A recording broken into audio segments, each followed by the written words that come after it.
इसलिए महाराज पूर्व में मिट्टी थी, बीच में घड़ा बना, फिर फूट गया, शेष मिट्टी बच गई।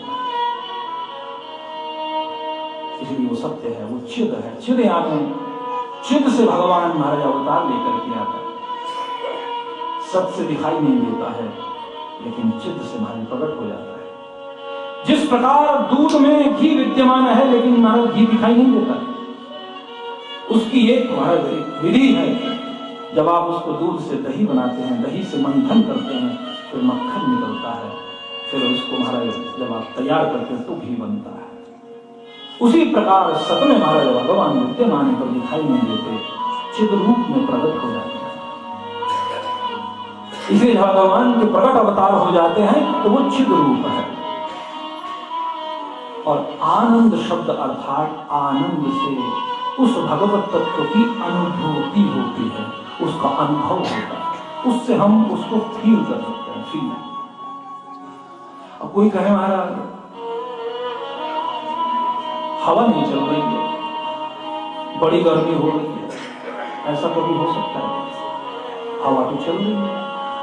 हवा न चले तो महाराज हम लोग तो यहीं दम घुट जाएगा, ऑक्सीजन ही खत्म हो जाएगी। हवा तो चल रही है, चल तो रही है, तो फिर दिखाई नहीं दे रही महाराज। हवा दिखाई तो नहीं देती, लेकिन हवा क्या होती है? हवा अनुभव होती है, हवा की अनुभूति होती है।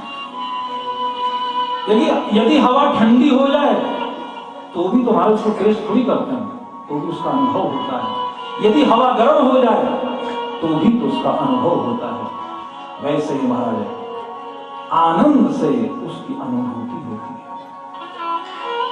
यहां पर हम महाराज कथा का आस्वादन कर रहे हैं, तो आप और हम महाराज सब मिलकर के तत्वचित्त होकर के यहाँ महाराज एकत्रित होकर के कथा का आनंद लाभ ले रहे हैं। तो किसने हमें बांध के रखा हुआ?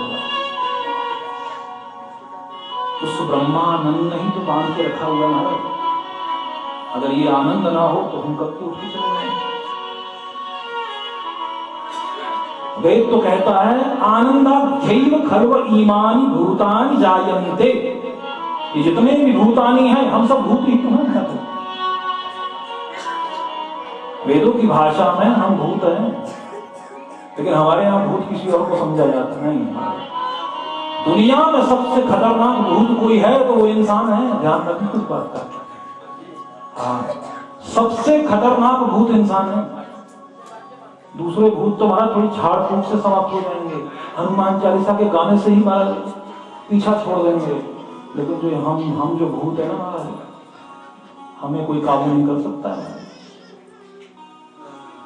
तो किसी कवि ने बड़ा अद्भुत कहा है, ऐ आसमान तेरे खुदा का नहीं है खौफ, ऐ आसमान तेरे खुदा का नहीं है खौफ, डरता हूं ऐ जमीन तेरे आदमी से। डर तो आदमी से लगता है। आप रात में कहीं जा रहे हो निर्जन स्थान पे, तो डर किसका लगता है?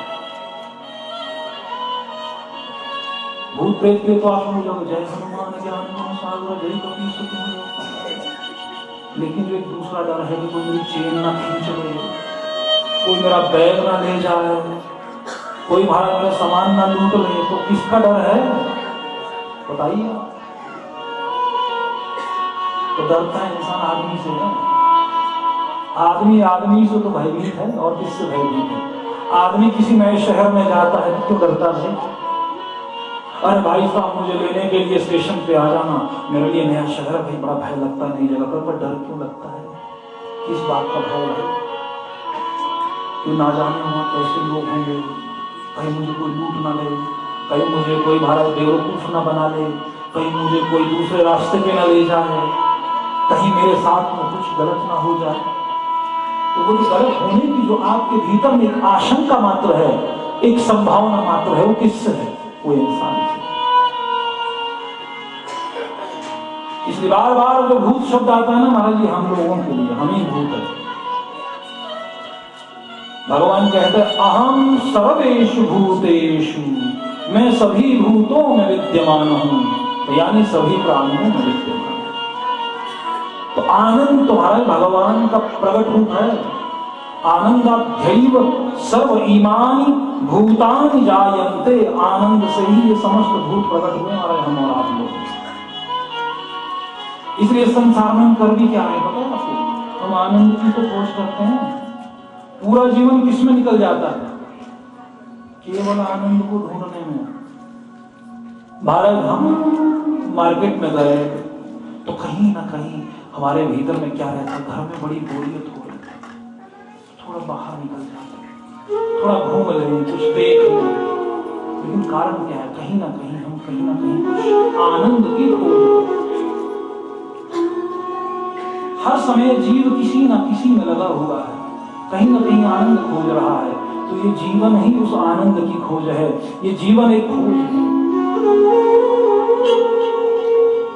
दम बदम लहजा बलहजा नो बेनो है जिंदगी।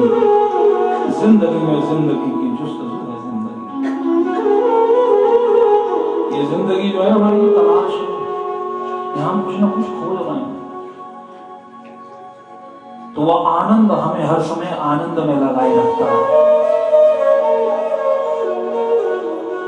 उसी ने हमको बांधा हुआ है, उसी ने लगाया हुआ है।